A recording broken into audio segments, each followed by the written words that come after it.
Hello students, welcome to Givani classes. आप सभी का स्वागत है आज के अपने टॉपिक में क्लाइमेट चेंज में। और ये क्लाइमेट चेंज टॉपिक मैंने उठाया है, इसके पीछे का मूल कारण ये है कि पिछले कुछ एग्जाम्स में आपने देखा होगा कि क्लाइमेट चेंज को लेकर के बहुत सारे प्रश्न पूछे जा रहे हैं। तो ये क्लाइमेट चेंज है क्या, इस पर इतना ज़्यादा फोकस क्यों किया जा रहा है और इसे इतना इम्पोर्टेंट टॉपिक कैसे बनाती है, या इसमें ऐसे कौन सी चीज़ ऐसी इंपॉर्टेंट है जिसके कारण इतने सारे प्रश्न इस टॉपिक से पूछे जा रहे हैं। तो इसको एक शुरुआत करते हैं इस वीडियो की, जहाँ एक रिपोर्ट से। ये रिपोर्ट बताती है कि 3.6 billion people around the world are highly susceptible to climate change. कि हम सब जानते हैं कि आज की तारीख में जो पूरी अर्थ की जो पॉपुलेशन है, हमारे वर्ल्ड की पॉपुलेशन है अराउंड 8 बिलियन है।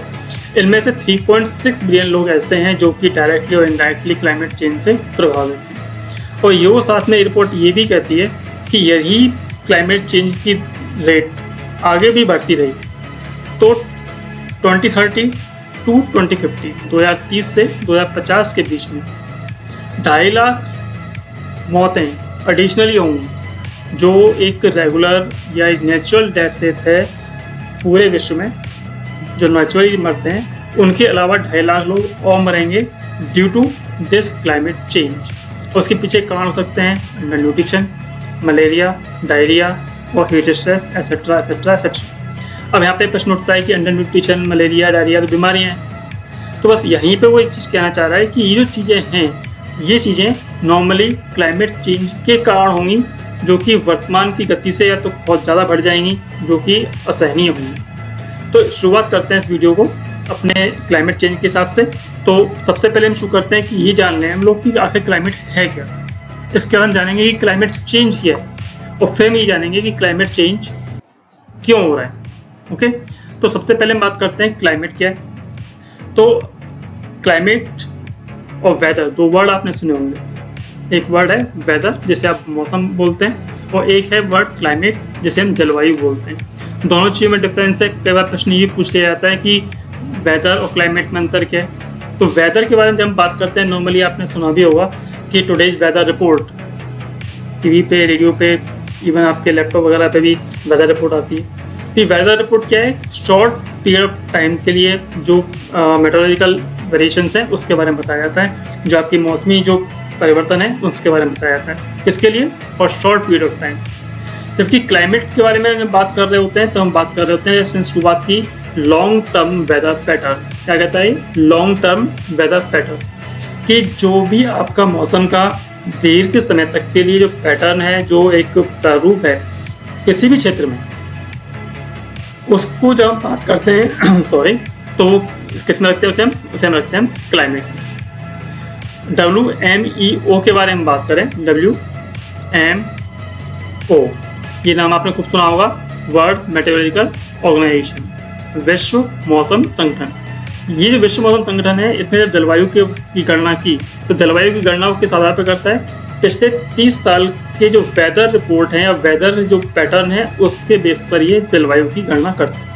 ओके, तो यहाँ पर मैं सिर्फ इतना बताना चाह रहा हूँ कि जलवायु में और मौसम में अंतर कितना है। तो जलवायु क्या है? एक लॉन्ग टर्म वेदर पैटर्न है, आपको जानना चाहिए। Repeat, long term weather pattern.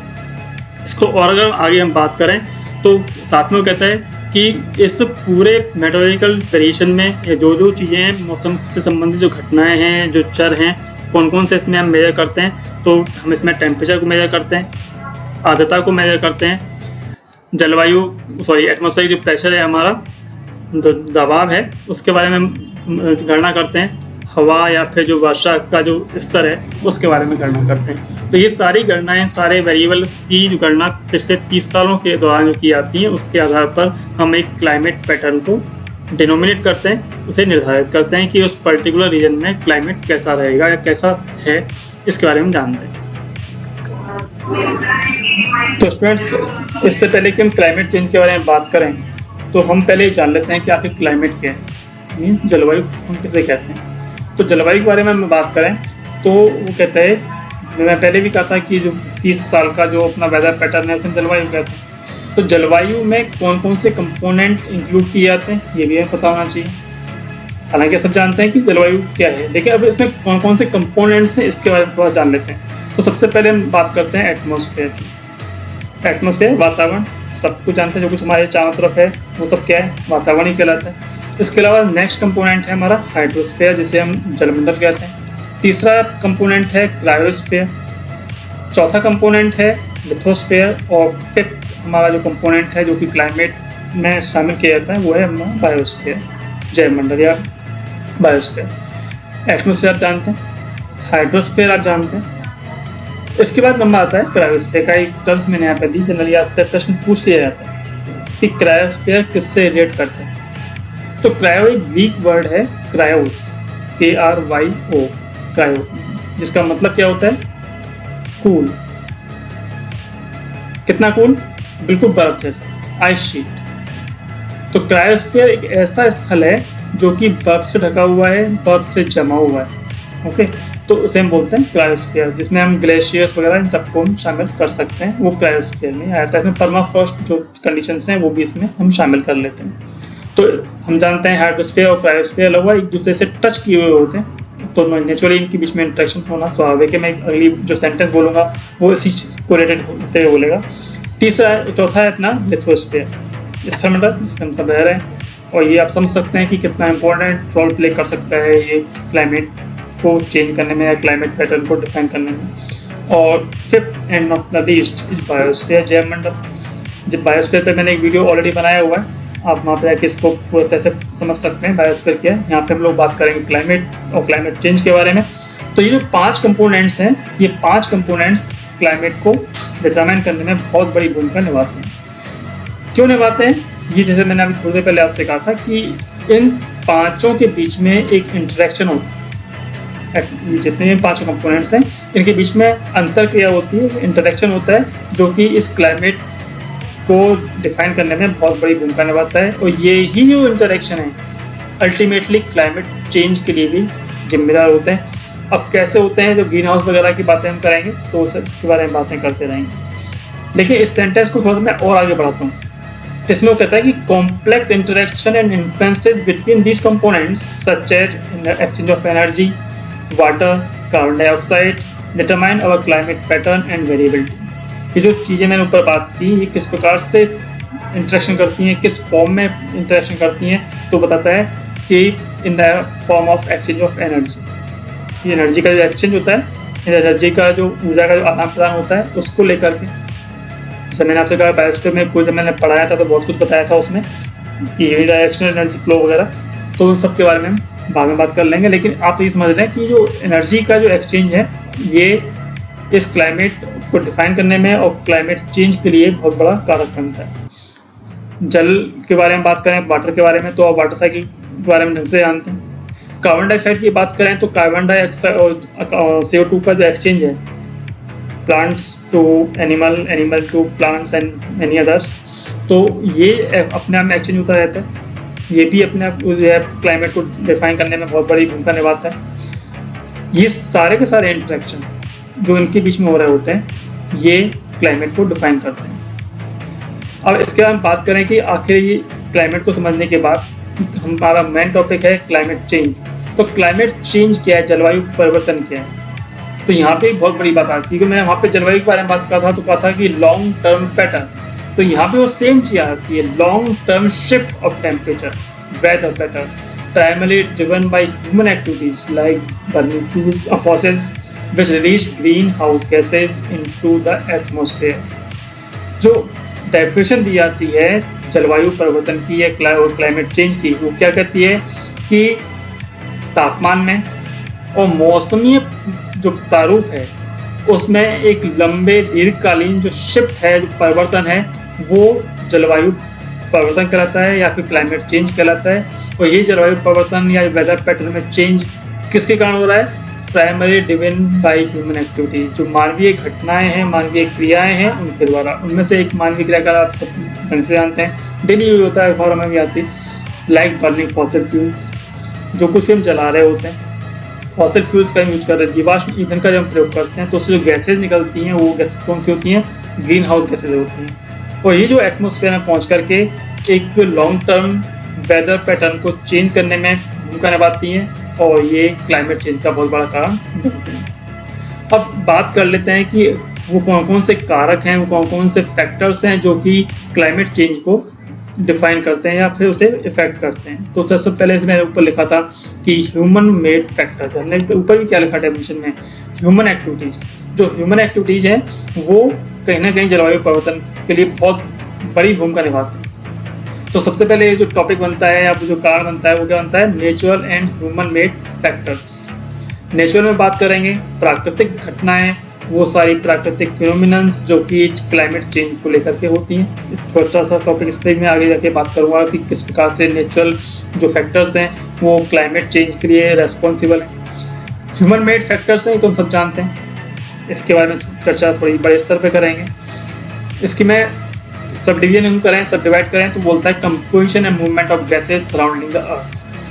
हमारी पृथ्वी, जैसे मैंने क्या बोला, एटमॉस्फेयर का था पहले, तो एटमॉस्फेयर में क्या है, गैसेज है। तो जो composition of gases and the movement of gases, जो पृथ्वी के चारों तरफ जो गैसों का जो कंपोजिशन है, उनका जो मूवमेंट है, वो इस क्लाइमेट चेंज को किसी न किसी प्रकार से इफेक्ट करता है and causes climate change. Second है थर्मोहेलाइन। यहाँ पे जो टर्म्स मैं जो देने जा रहा हूँ कहीं ना कहीं बहुत इंपॉर्टेंट है और डायरेक्टली इनडायरेक्टली किसी न किसी एग्जाम में पूछी जा सकती है। ओके, तो ये आप समझने की कोशिश कीजिएगा। तो थर्मोहेलाइन सर्कुलेशन, अभी थर्मोहेलाइन सर्कुलेशन क्या है? तो थर्मो मीन्स क्या होता है, टेम्परेचर, और हेलाइन मीन्स क्या होता है, सैलिनिटी। ये तो आपको पता है। तो थर्मोहेलाइन मिलकर क्या बनेगा, ताप लवणीय संचलन या संचलन। हिंदी में बोलना कुछ ज़्यादा शुद्ध हिंदी हो गई। तो हम समझ सकते हैं यहाँ पे कि ऐसा सर्कुलेशन जो कि तापमान और लवण से प्रेरित होता है। अब ये जो सर्कुलेशन काम मिलेगा भैया, ऐसा सर्कुलेशन, तो इसका सबसे परफेक्ट जगह है हमारा ओशन करंट्स। जब जितनी आपने करंट्स पढ़ी होंगी, समुद्री धाराएं आप पढ़ते हैं, ये जो समुद्री धाराएं हम सब जानते हैं कि एक जब तापमान में भिन्नता पाई जाती है, जो ओशन करंट्स हैं उनमें मूवमेंट देखने को मिलता है। इसी प्रकार से जो लवणता में अंतर आता है, सैलिनिटी में अंतर आता है, तब भी जो समुद्र की धाराएं हैं उनका जो डायरेक्शन है उसके अकॉर्डिंग बदलता है। जब हम लोग ओशन करंट पढ़ेंगे तब चर्चा गहनता से करेंगे, लेकिन यहाँ पे जो वर्ड है थर्मोहेलाइन, इसको मैं क्लियर करना था। तो थर्मोहेलाइन क्या है कि जो ओशनिक करंट्स हैं उसको डिफाइन करती हैं, और ओशनिक करंट कहीं ना कहीं हमारे क्लाइमेट को बहुत बड़े स्तर पर प्रभावित करता है, सब जानते हैं। जनरली इवन हम इंडिया में बात करें तो हमारे मानसून कहीं ना कहीं अल नीनो वगैरह से प्रभावित होते हैं। अभी अल नीनो वगैरह भी किससे प्रभावित होते हैं, ओशन करंट से प्रभावित होते हैं। अभी ओशन करंट किससे प्रभावित हो रही है, थर्मोहेलाइन सर्कुलेशन से प्रभावित हो रही है, तो बहुत बड़ा रोल प्ले करता है। इसके साथ ही हम बात करें, जैसे मैंने थोड़ी देर पहले आपसे कहा था कि क्रायोस्फीयर बात की थी मैंने पहले, साथ ही मैंने कहा था कि हाइड्रोस्फीयर के जैसे नजदीक होता जा रहा था, तो एक क्रायोस्फीयर और हाइड्रोस्फीयर आपस में मिलकर के जो इंटरेक्शन कर रहे होते हैं वो भी इसको रेगुलेट करता है। तो हम ये मान सकते हैं कि जो हमारा थर्मोहेलाइन सर्कुलेशन है वो भी क्रायोस्फीयर उसको किसी न किसी प्रकार से रेगुलेट कर रहा होता है। तो इस पर डीपली भी बात नहीं करेंगे, बाद में बात करेंगे। नेक्स्ट जो फैक्टर है जो कि इस क्लाइमेट चेंज को इम्पैक्ट करता है वो है टोपोग्राफी एंड वेजिटेशन। टोपोग्राफी जो कि हमारा स्थलीय दशाएं हैं वो, और साथ में वेजिटेशन। अब बात उठती है वेजिटेशन किस प्रकार से प्रभावित करता है, तो सब जानते हैं। एक टर्म मैंने इसलिए शॉर्ट समझने के लिए दी यहाँ पे, फोटोसिंथेसिस। पहले ये चर्चा कर चुका हूँ, प्रकाश संश्लेषण। अब प्रकाश संश्लेषण या फोटोसिंथेसिस में होता है क्या कि प्लांट्स ज़्यादातर क्या करते हैं, कार्बन डाइऑक्साइड लेते हैं जस्ट टू मेक फूड। अब CO2 जो कि एटमॉस्फेयर में है, अगर वो एक्सेस में है तो वो प्लांट्स उसे एब्जॉर्ब कर रहे हैं, कहीं ना कहीं एक हेल्प कर रहे होते हैं किस चीज़ में, to regulate atmospheric carbon dioxide, या उसे कंट्रोल करने में हेल्पफुल होते हैं। अब इनकी कम या अधिकता की वजह से क्लाइमेट चेंज प्रभावित होगा, या समझ सकते हैं। तो इन शॉर्ट आप समझ सकते हैं कि vegetation and topography also effect the climate change. Next अपना है वो है ग्रीन हाउस गैसेस। बहुत बड़ा मुद्दा है आज तारीख का ग्रीन हाउस गैसेस, हरित ग्रह जो गैसेज हैं उनके बारे में काफ़ी चर्चा करेंगे हम आगे जाकर के। एक अगला वर्ड है कार्बन सिंक। ये भी एक प्रश्न पूछ लिया जाता है कि कार्बन सिंक क्या है, और तो इस पृथ्वी के सबसे बड़े कार्बन सिंक क्या हैं। तो हम ये समझ लें यहाँ पे कि कार्बन सिंक का सबसे बड़ा जो स्रोत है वो क्या है, ओशन है, समुद्र है। अब वो क्यों है ये आप समझ लें कि जो जितने हमारे शैवाल वगैरह हैं ये सब फोटोसिंथेसिस करते हैं, मीन्स कार्बन डाइऑक्साइड यूज करते हैं। मीन्स मैक्सिमम कार्बन डाइऑक्साइड का वो अपने अंदर एब्जॉर्प्शन करते हैं। इस प्रकार से वो कार्बन सिंक के रूप में काम करते हैं। तो एक ऐसा पूल, एक ऐसा जगह, एक ऐसा कंपोनेंट्स जो कि बहुत ढेर सारी कार्बन डाइऑक्साइड को या कार्बन को अपने अंदर एब्जॉर्ब कर लेता है, known as carbon sink. And the ocean is a biggest carbon sink of the earth. Clear? तो ये सब चीज़ें हमने समझने की कोशिश की कि वो कौन कौन से फैक्टर्स हैं जो कि क्लाइमेट चेंज को इफेक्ट करते हैं या फिर डिटरमाइन करते हैं। इस सब चीज़ें में जैसे मैंने आपसे थोड़ी देर पहले बात की थी कि जो नेचुरल फैक्टर हैं वो भी कहीं ना कहीं क्लाइमेट चेंज के लिए रेस्पॉन्सिबल हैं। इसको लेकर के मैंने एक टर्म्स एक अलग से यूज की है, वो है पैलियो क्लाइमेटोलॉजी। शायद पहले से आपने सुनी हो ना सुनी हो, लेकिन पैलियो क्लाइमेटोलॉजी से आप समझ सकते हैं। पैलियो एक प्रीफिक्स है जो कि बताता है प्रियोटिक के बारे में, या आप बात करें हिस्टोरिक के बारे में, अर्थात ऐतिहासिकता के बारे में। और क्लाइमेटोलॉजी पता ही है। तो जो प्राचीन जलवायु स्थितियां हैं उसको लेकर के जो स्टडी होती है उसे हम बोलते हैं palaeoclimatology. The study of historic climate change is called palaeoclimatology. अब इसको यहाँ पे मैं लिखने का इशू क्या था, कारण क्या था, तो वहाँ पे हम बात कर लेते हैं कि periodic glacier period have recorded large portion of the earth with ice cap. हम सब जानते हैं कि पिछले समय में जब हम एरा पढ़ रहे होते हैं पृथ्वी के, तो हम जानते हैं कि एक ऐसा समय भी था जब पूरी पृथ्वी पे या बहुत बड़े हिस्से में पृथ्वी के पर ग्लेशियर्स थे या फिर आइस कैप था। पूरा पृथ्वी कहीं ना कहीं बर्फ से ढकी हुई थी। तो ये जो चेंज था वो क्यों हुआ, कैसे हुआ, उसके बारे में बात करें। ये सब के रिकॉर्ड हमें कहाँ मिलते हैं? पैलियो क्लाइमेटोलॉजी मिलते हैं। जब हम उनके फॉसिल्स वगैरह देखते हैं तो पता लगता है कि कभी यहाँ पर ग्लेशियर हुआ करते थे। These are the source of knowledge कि वहाँ पर पैलियो क्लाइमेटोलॉजी में हमें क्या क्या मिल सकता है। अभी किस प्रकार से इफेक्ट करता था, इसका एग्जांपल और भी है सहारा डेजर्ट में जहाँ आप देखते हैं बारिश भी बहुत कम होती है, पूरा रेगिस्तानी इलाका है। लेकिन ये कहता है कि ये इलाका ऐसा इलाका है जहाँ पे एक कुछ समय पहले बहुत सारे पौधे हुआ करते थे, झीलें भी बहुत सारी थी, और वहाँ पर ये कह सकते हैं एक बड़े स्तर पर बात करें इस बार फैट एज, जब वहाँ पर एक नम दशाएं हुआ करती थी तो वहाँ पर प्लांट्स भी थे, लेक्स भी थे। लेकिन एट प्रेजेंट वहाँ पर क्या है, सब कुछ चुका है मोस्टली। तो ये सारे एविडेंसेस हमें कहाँ मिलते हैं? पैलियो क्लाइमेटोलॉजी में। तो सिर्फ इतना समझाने की बात थी। अब हम बात करते हैं आगे कि नेचुरल डिटरमाइनिंग फैक्टर्स क्या है। क्योंकि मैंने पैलियो क्लाइमेटोलॉजी के बारे में बात की तो हमने सब देखा यहाँ पे कि पिछले प्राचीन काल में बहुत बड़ा ऐसा आइस कैप से ढका हुआ था। सहारा मोस्तर कभी वेट एज के टाइम में जलवायु प्लांट से और लेक से घिरा हुआ था। तो वो कौन कौन से फैक्टर्स हैं जो कि क्लाइमेट चेंज के लिए उत्तरदायी हैं, उसके बारे में बात करते हैं। सबसे पहले नंबर आता है अपना मूवमेंट ऑफ टेक्टोनिक प्लेट्स। जब आप पढ़ रहे होते हैं जलवायु के बारे में तो आपने कभी जो बॉटनिस्ट वगैरह हैं, ज्यूलॉजिस्ट हैं, वो सब कहते हैं कि जो आज ऑस्ट्रेलिया में जो जीव पाए जाते हैं वो जीव कभी इंडियन कॉन्टिनेंट में पाए जाते थे। जो इंडियन कॉन्टिनेंट में पाए जाते हैं वो कभी अफ्रीकन कॉन्टिनेंट में पाए जाते थे, और जो अफ्रीकन कॉन्टिनेंट में पाए जाते हैं वो कभी अपने साउथ अमेरिका और नॉर्थ अमेरिका कॉन्टिनेंट में पाए जाते थे। अब ये चीज़ पाई जाती थी, मतलब क्या है कि ये हिस्सा कभी ना कभी एक जगह ऐसा था। जब कोई हिस्सा एक जगह पर है तो नॉर्मल सी बात ये भी है कि वहाँ पर जो क्लाइमेट था वो भी ऑलमोस्ट एक जैसा रहा होगा। लेकिन जैसे जैसे जो टेक्टोनिक प्लेट्स में मूवमेंट हुआ, कंटिनेंट्स अलग अलग होना शुरू हुए, तो उनकी क्लाइमेट भी बदलना शुरू हुआ। तो यहाँ पर मैं वर्ड यूज कर रहा हूँ नेचुरल डिटरमाइनिंग फैक्टर्स। वो जो प्राकृतिक निर्धारक कारक कौन से हैं जो कि क्लाइमेट चेंज के लिए उत्तरदायी हैं, उनमें से नंबर 1 क्या आता है? टेक्टोनिक प्लेट्स आती है। नेक्स्ट अपना है वो है वॉल्केनिक एक्टिविटीज, और third one is earth axis. Volcanic activities के बारे में जानेंगे भी, नीचे मैंने एग्जांपल दिया हुआ है तो उस पर चर्चा कर लेंगे।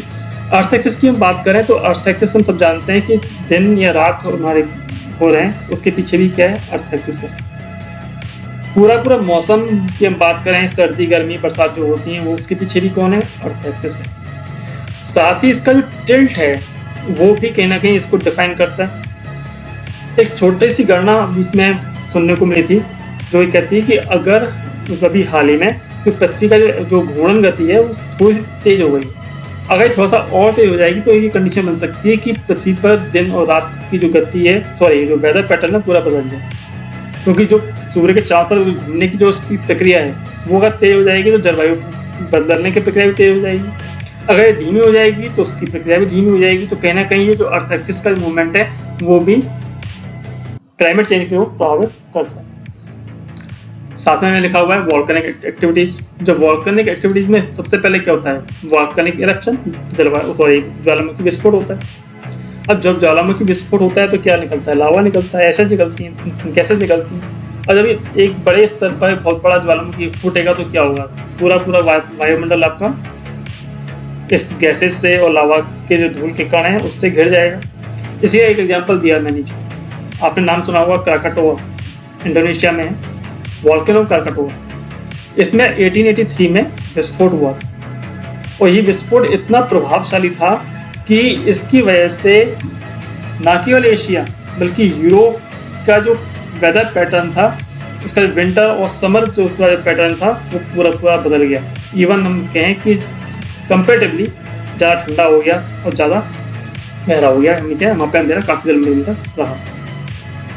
अब क्यों हुआ तो समझ सकते हैं, थोड़ी देर पहले मैं बोल दिया मैंने इस बात को कि जब वॉल्केनिक इरप्शन होगा, एसेस ऊपर जाएगी, बहुत बड़े एरिया पे जब एसेस ऊपर जाएगी तो क्या होगा, सूर्य की किरणें नीचे नहीं आएंगी। सूर्य की किरणें नीचे नहीं आएंगी तो ठंडा होना ही होना है। बहुत कुछ आप समझ सकते हैं इस छोटी सी लाइन से, तो ज़्यादा लंबा डिटेल यहाँ पर नहीं आ रहा है। तो कुल मिलाकर के जो वॉल्केनिक इरप्शन है या वॉल्केनिक एक्टिविटीज हैं वो भी क्लाइमेट चेंज के लिए एक डिटरमाइनिंग फैक्टर के तौर पे काम करती है। नेक्स्ट है हमारा ह्यूमन इंड्यूस्ड डिटरमाइनिंग फैक्टर। वो कौन कौन से फैक्टर हैं जो कि मानव जनित हैं और जलवायु परिवर्तन के लिए बहुत ज़्यादा प्रभावशाली हैं। तो इसकी हम बात करें तो वो है हमारे पहला है इंडस्ट्रियलाइजेशन या औद्योगिकीकरण। यहाँ पे इस वर्ड के साथ में एक बहुत इंपॉर्टेंट चीज निकल के आती है, जो क्लाइमेट चेंज जो वर्ड है इसके साथ में एक वर्ड और आता है ग्लोबल वार्मिंग। ये जो दो वर्ड ऐसे हैं जो कि इंडस्ट्रियलाइजेशन से पहले यूज में ही आया करते थे, हम ये कहें कि इसका प्रभाव देखने में ही नहीं मिलता।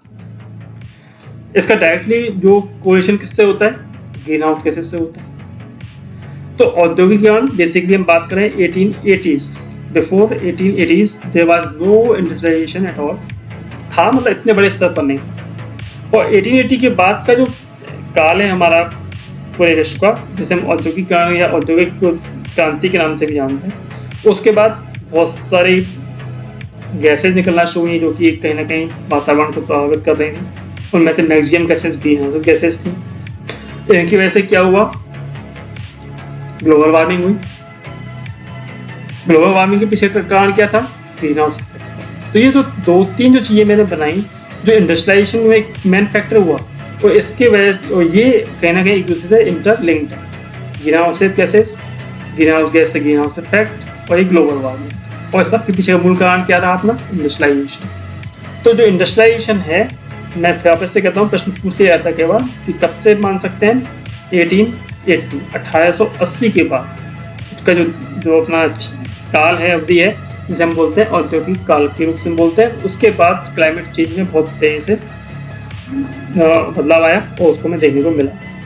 इसके साथ ही वो कहते हैं कि जब हमने बात कर रहे हैं यहाँ पे ग्रीन हाउसेस गैसेस की, तो ग्रीन हाउस गैस हम बात कर रहे हैं, तो ग्रीन हाउस इफेक्ट की बात की, तो ग्रीन हाउस इफेक्ट है क्या, हिंदी में क्या बोलते हैं हमसे, हरित ग्रह प्रभाव। हरित ग्रह प्रभाव या ग्रीन हाउस जो इफेक्ट है वो क्या ये रियल में बहुत ज़्यादा जो है नुकसानदायक है। तो सबसे पहली बात तो आप ये समझ लें कि ग्रीन हाउस इफेक्ट कोई naturally it was not for harm. समझें इस चीज़ को, कहता है कि greenhouse effect is a natural phenomenon and keep the earth warm enough to sustain life. अगर ये ग्रीन हाउस इफेक्ट नहीं होता तो हो सकता है कि पृथ्वी पर जीवन ही ना होता। और यही वो वर्ड है जो आज तारीख सबसे ज़्यादा नुकसानदायक बनता हुआ जा रहा है। तो इसको समझना बहुत जरूरी था। तो कहता है कि जो ग्रीन हाउस इफेक्ट है, हरित ग्रह प्रभाव है, वो क्या है, एक प्राकृतिक परिघटना है, प्राकृतिक घटना है जो कि पृथ्वी को पर्याप्त रूप से गर्म रखता है जिससे कि पृथ्वी पर जीवन बना रहे। पृथ्वी अगर बहुत ज़्यादा कोल्ड हो जाएगी तो क्या जीवन संभव था, बहुत मुश्किल हो जाता है जीवन। तो बस यही बात कहना चाह रहा है कि पृथ्वी को इतना तो गर्म रखना ही था ना कि जीवन वहाँ पे अस्तित्व में रह सके। तो यही क्या था, ग्रीन हाउस इफेक्ट। इसी ग्रीन हाउस इफेक्ट ने एक एडवर्स कंडीशन क्रिएट कर दी जो कि आज हमारे लिए ग्लोबल वार्मिंग का सबब बन गई। इस ग्रीन हाउस इफेक्ट के पीछे का जो मूल कारण क्या क्या है, वो है ग्रीन हाउस गैसेज है। अब ये ग्रीन हाउस गैसेज क्या है तो इसको भी जान लेते हैं। Greenhouses gases are the gases in the atmosphere that trap heat, raising the surface temperature and astronomical bodies such like Earth. तो कहता है ग्रीन हाउस गैस हैं क्या, हरित गृह गैसेस क्या हैं, ग्रीन हाउस गैसेस क्या हैं? तो वो गैस हैं जो कि एटमॉस्फेयर की, आपके वातावरण की जो गर्मी है, हीट है, उसे ट्रैप कर लेती है, पकड़ लेती हैं, रोक लेती हैं, सोख लेती हैं। और जब ये इसको रोक लेंगी तो क्या होगा? रेजिंग द सरफेस टेम्परेचर, पृथ्वी के जो सरफेस का जो टेम्परेचर वो बढ़ेगा, स्वाभाविक सी बात। तो वो गैसें जो कि पृथ्वी के तापमान को रोक करके उसके तापमान में वृद्धि का महत्वपूर्ण कारक बनती हैं, are known as greenhouses gases. अब ये गैसें हैं तो क्या सारी की सारी गैसेज भी ग्रीन हाउस गैसेज हैं क्या? ऐसा भी नहीं। तो उसके एग्जाम्पल मालूम कर लेते हैं। तो इनमें सबसे महत्वपूर्ण जो गैसेज हैं जिनके बारे में आप जानते हैं, जिन पर पूछे जाते हैं, तो सबसे पहला है carbon dioxide, methane, nitrous oxide, ozone, O3 से हम बोलते हैं। ओजोन लेयर के बारे में आप जानते हैं, लेकिन कहीं ना कहीं इस ओजोन का काम भी है, हीट जो कि रेडिएट हो रही है पृथ्वी से उसको एब्जॉर्ब करना।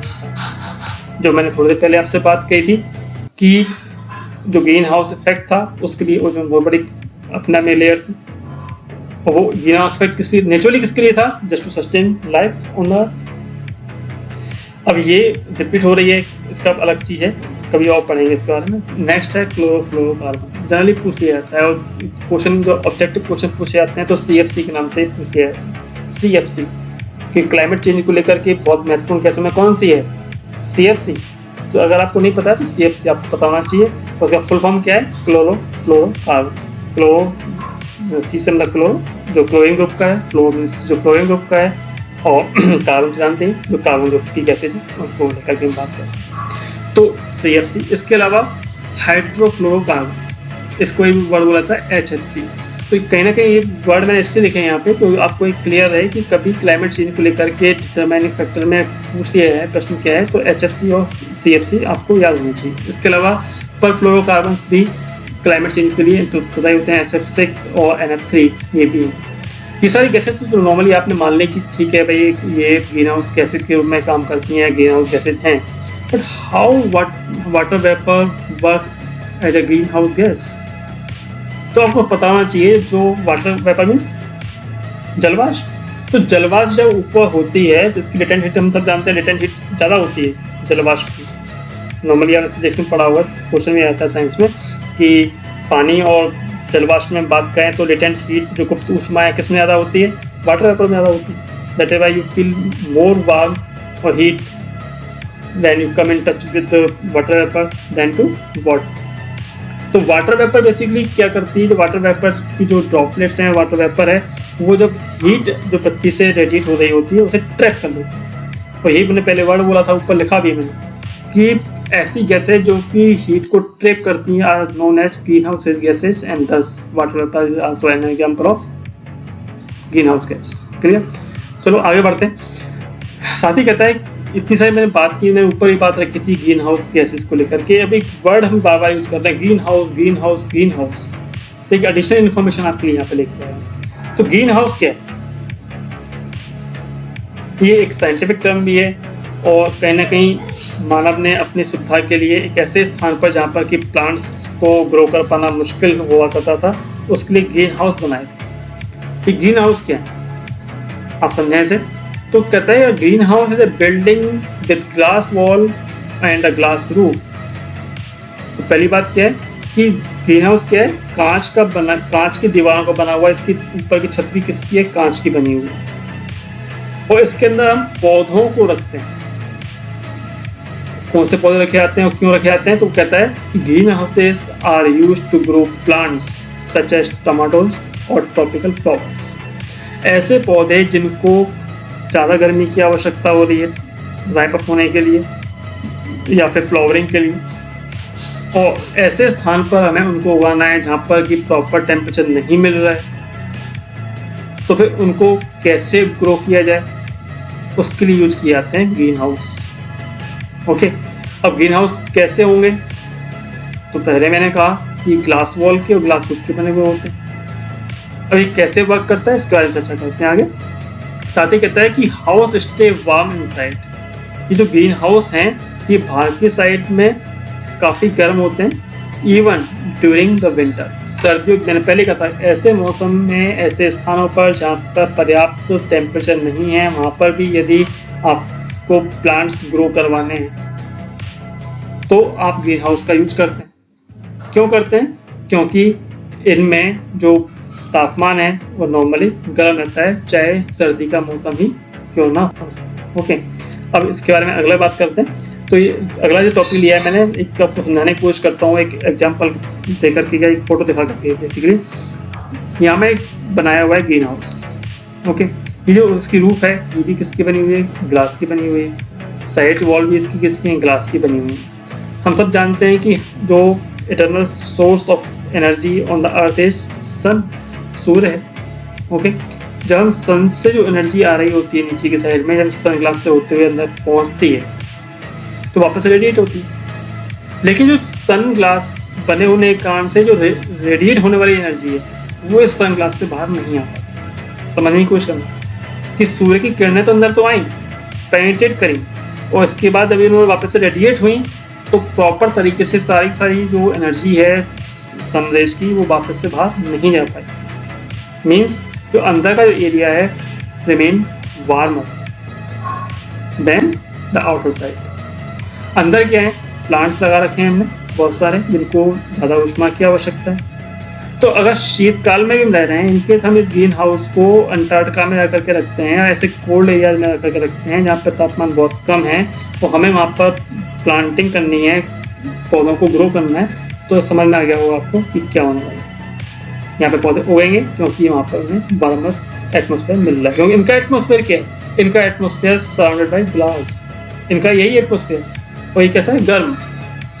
अब इसी को रेट करते हुए मैंने एक आगे पिक्चर बना के समझाने की कोशिश की है कि आखिर ग्रीन हाउस क्या कर रही है।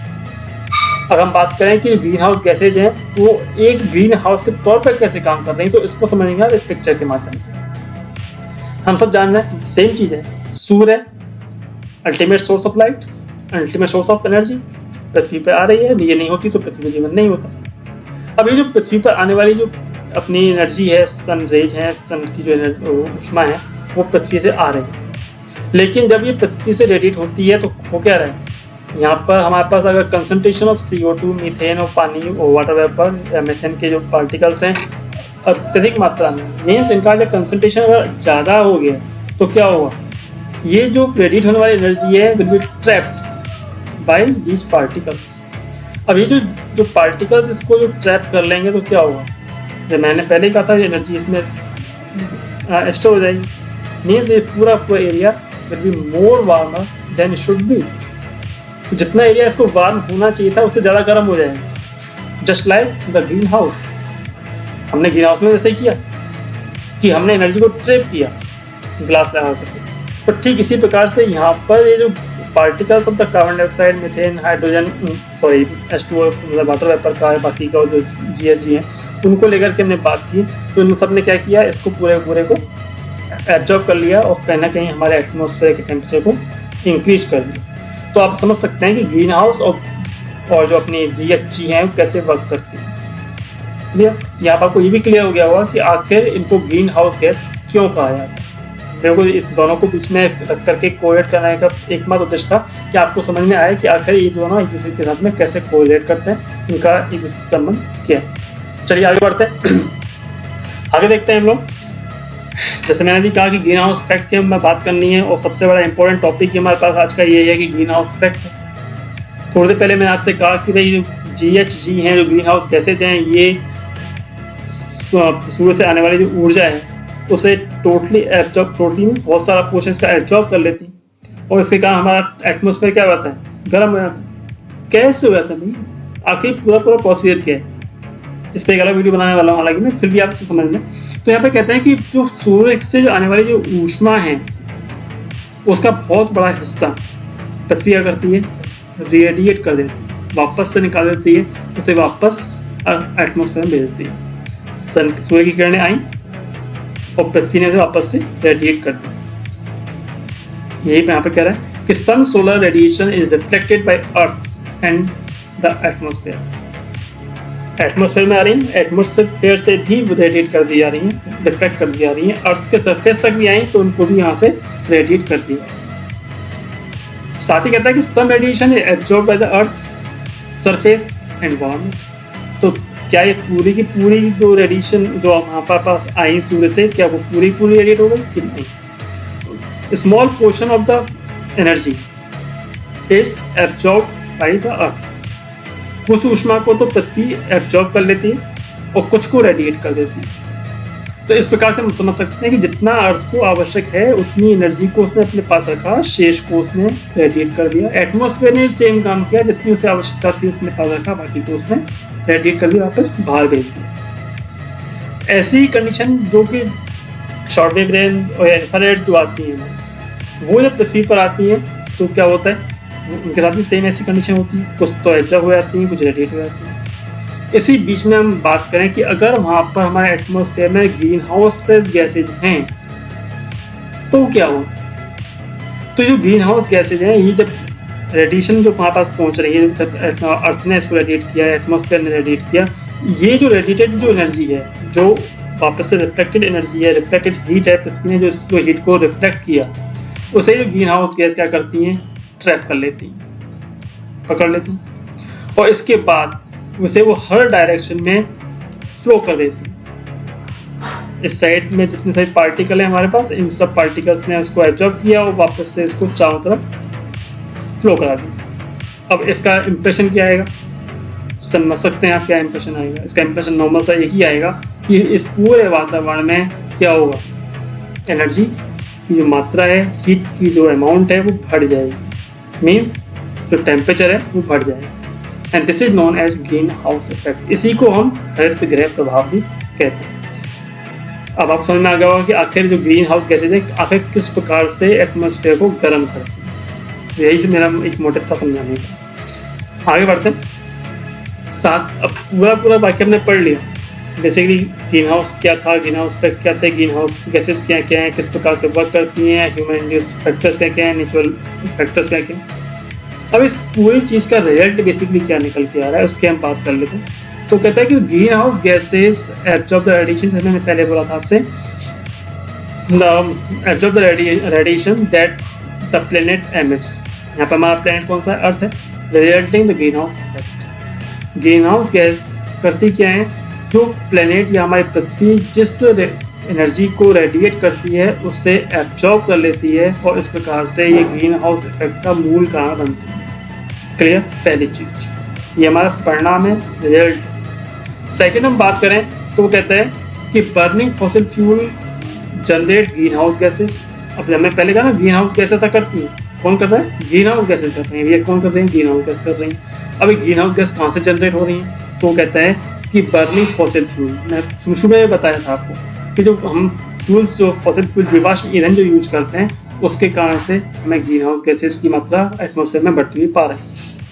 ठीक है, जैसे emission that act like a blanket wrapped around the earth. यहाँ पे कहता है जो फॉसिल फ्यूल से जनरेट होने वाली जो ग्रीन हाउस गैसेज हैं वो हमारे पृथ्वी के चारों तरफ एक ब्लैंकेट की तौर से, एक कंबल की तौर से काम कर रही हैं, जो कि पृथ्वी के चारों तरफ फैल गया है, और जो भी एनर्जी पृथ्वी पर आ रही है और जो पृथ्वी से रेडिएट होकर के जा रही है उसको अपने में एब्जॉर्ब कर लेगा।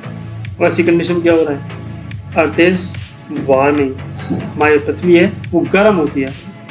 Okay, and the trapping the sun's heat and the raising the temperature। Clear.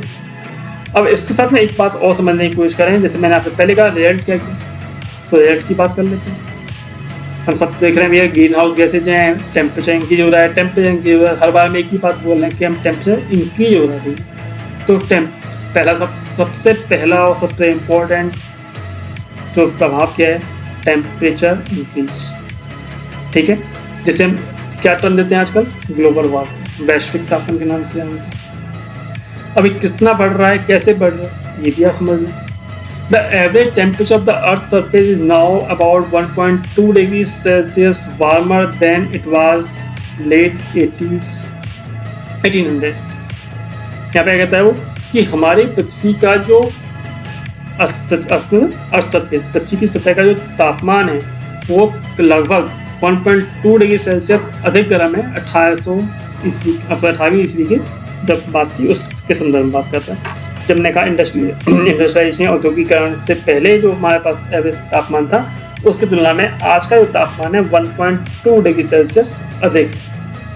अब हो गया यार नॉर्मल सी बात, एक यहाँ पे थोड़ी सी प्रॉब्लम आती है। हम लोग चर्चा करते हैं राजस्थान में टेम्परेचर हुआ 49 पहुंचा, 48 पहुंचा, कभी 46 ही रह गया, कभी 36 ही रह गया।